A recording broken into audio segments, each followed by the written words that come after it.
เขาจะพกไว้ย่างดีนะเรามาตักเนาะ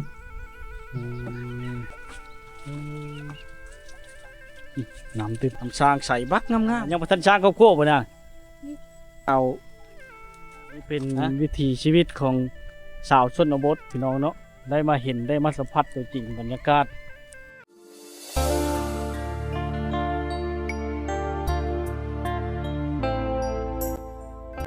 ค่ำๆจังเลยพันมีแสงแดดเนาะพี่น้องเนาะ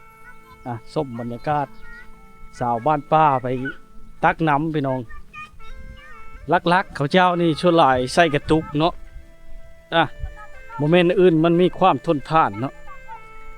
มันมีความทนทานดีไม้ข้านเขาเจ้าชั่วหลายใช้ไม้ไผ่หรือไม้สังไผ่เนาะ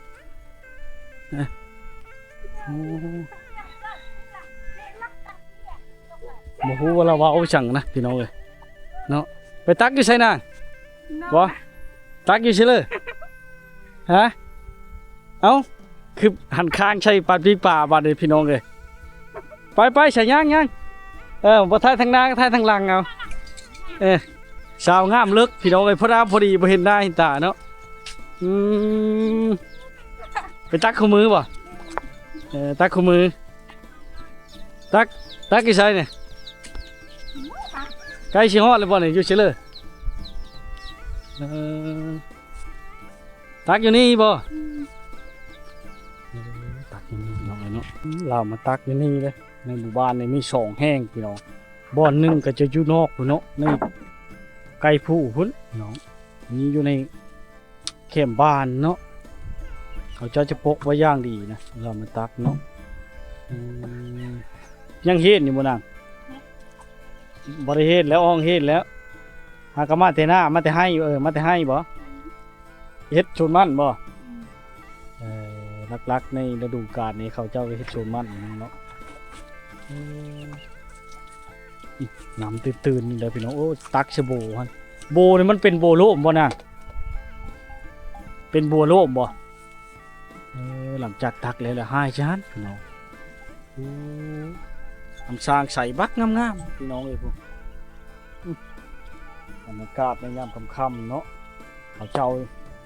หรือว่ายามเช้าหรือว่ายามแลงแบบนี้เขาเจ้าจะมาเอาน้ำกินเนาะ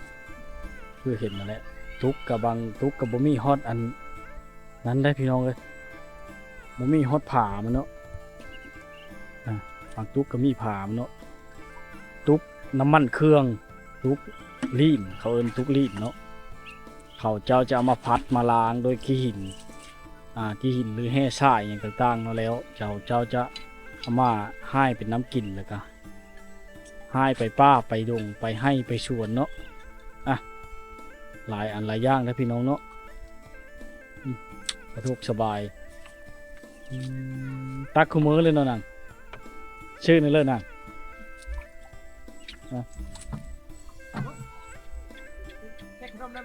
หักขึ้นนะโอ้แต่งตัวชิไปใช่ไหมคือรอดแท้ให้ไปชาได้ไหมขนมน่ะ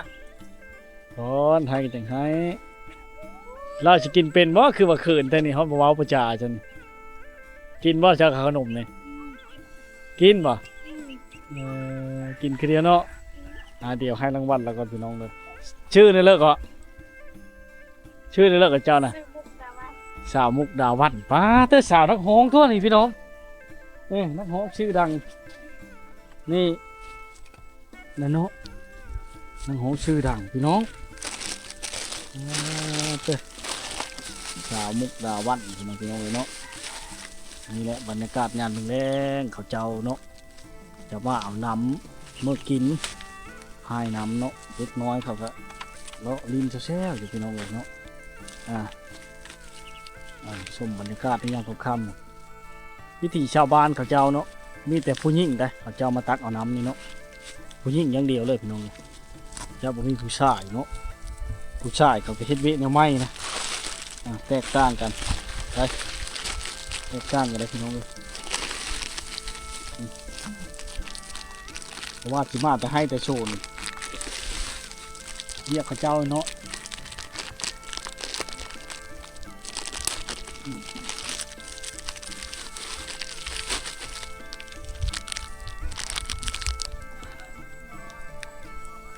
ใจเด้อ เข้าใจคือกันบ่เป็นหยังช่องทุกข์แล้วบ่มีพาบ่น่ะช่องทุกข์แล้วมีพาน้องเนาะเกือบหมดนมกับขนมก็เกือบเจ้าบ่ได้กินฉันสาวมุกดาวันพี่น้องเนาะยังบ่ทันสร้างครอบครัวบ่น่ะยังบ่ทันเอาโผเลยพี่น้องเอ้ยอายุสิประมาณ12 ปีเนาะแม่นบ่12 ปีบ่ อายุ12 ปีเอาโผแล้วบ่อายุ12 ปีบ้านเฮานี่ช่ำนั้นยังบ่ทันเอาจักปีจะเอาฮะได้อัดอีกได้หนึ่งพี่น้องเอ้ยเขาเจ้าก็ฮักชา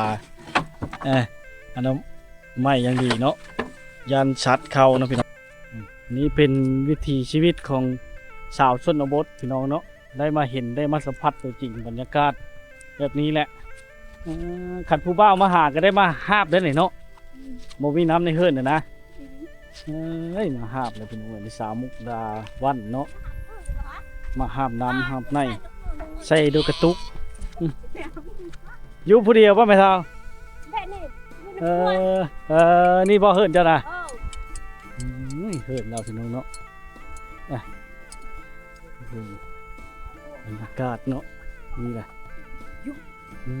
ชาวบ้านป่าเขตนี้เขาจะหาบน้ำเป็นหมดพี่น้องเลยบ้าจุดด้านพุ่นแหละเนาะ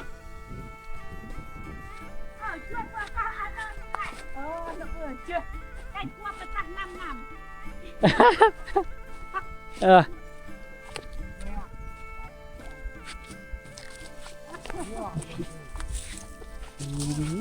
เนาะบ่ได้ใช้น้ำเต้าเนาะบ้านเฮานี่เนาะรู้จักบ่มันน้ำเต้าน่ะบ่ฮู้ยัดเอิ้นบ่คือกัน มันจะคือมาพักนี่เด้มาอึ้งนี่เด้มันมีข้อกิ้วนี่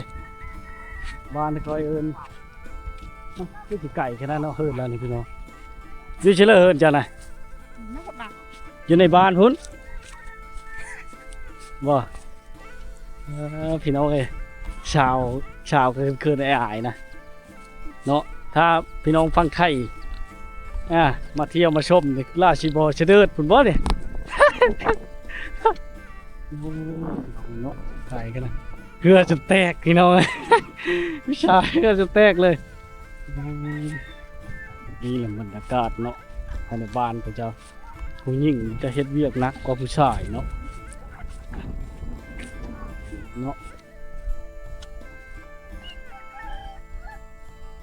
โอ้เถิดหลับพี่น้องเนาะ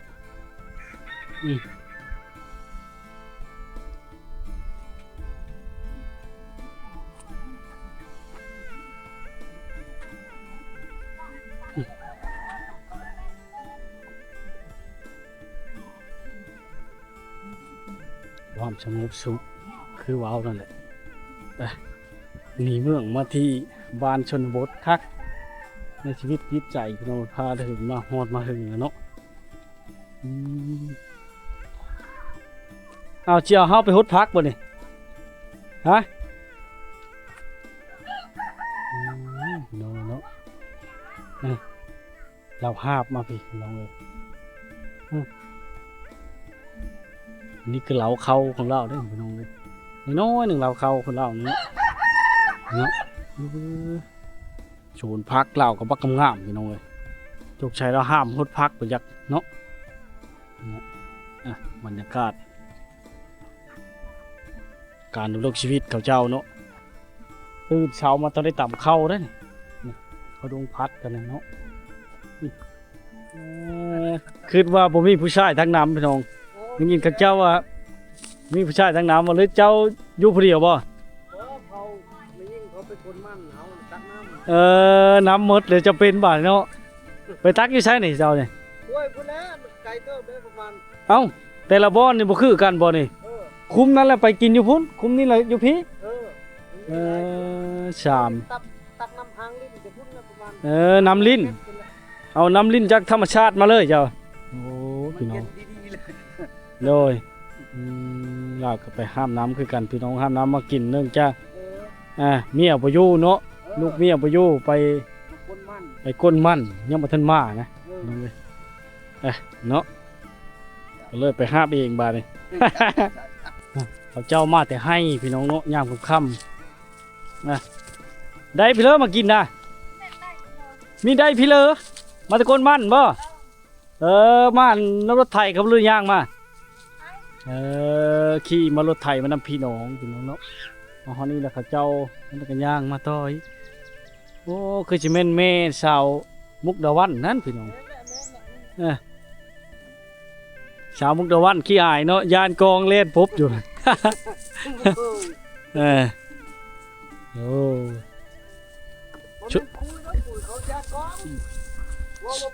โซหลายบ้านนี้เขาเจ้าบ่ค่อยได้เข้ามาพี่น้องเนาะมีแต่เบ้าผู้ไทยเบ้าวงคนแต่บ้านนี่แหละมาก่อนเนาะขนาดจะเอาขนมให้กันยังเกินๆอายเป็นหมู่บ้านที่เล็กๆมีเพียงไป28หลังคาหมู่บ้านพี่น้องเนาะที่เห็นนั่นแหละเนาะบรรยากาศเขาบ่ค่อยอยู่เฮิรนอยู่ชาติเขาไปก้นมั่นไปหาอยู่หากินเก็บผักเก็บหญ้าเนาะหาอยู่หากินแบบธรรมชาติพี่น้องแต่ว่าภาพบรรยากาศภายในบ้านเขาเจ้านะอู้น้ำพี่น้องเนาะมาเห็นแล้วก็ประทับใจหลายครับเลยเดี๋ยวมาสัมผัสเนาะคงคักในจิตในใจแล้วนะคักแน่นอนพี่น้องเลยเนาะเดี๋ยวมาสัมผัสเนาะบรรยากาศที่สวยชุดงามแบบนี้พี่น้องเลยเนาะ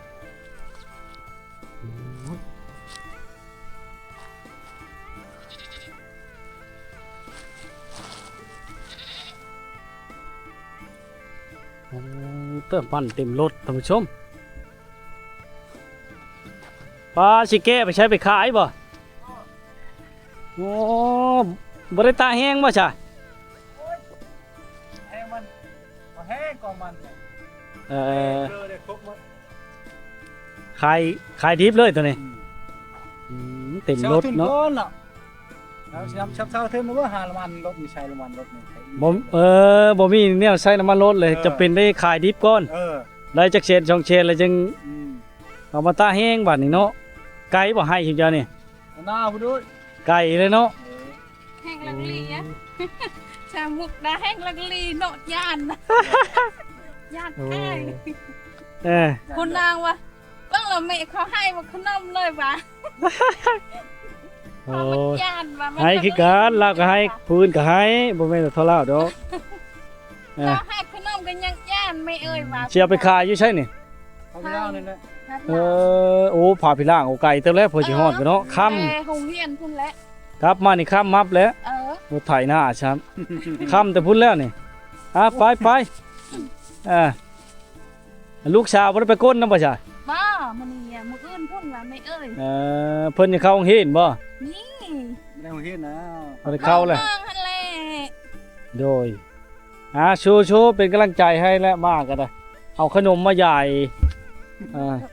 พี่น้องในชนบทคือเห็นนั่นแหละเขาเจ้าบ่เคยได้กินบ่ไผกันบางคนดีใจเนาะกินกันแบบลักๆช้อนๆก็มีโอ้เอาได้พี่เลิกกินน่ะหอยบ่น่ะได้หอยนี่โอ้น้องนี่เนาะนี่พื้นเขาเจ้าในค่ำๆนี่เขาเจ้าจะดังไผ่ผิงแล้วเชี่ยวๆแล้วมันหนาวพี่น้องมันบ่มีแสงสว่างเนาะบ่มีไฟฟ้าบ่มีสัญญาณโทรศัพท์ก็ดีไปอีกแบบเนาะเข้ามาเลยจะตัดปุ๊บบ่มีไฟฟ้าบ่มีสัญญาณโทรศัพท์สบายไปอีกแบบพี่น้องเอ้ยย้อนยุคเนาะ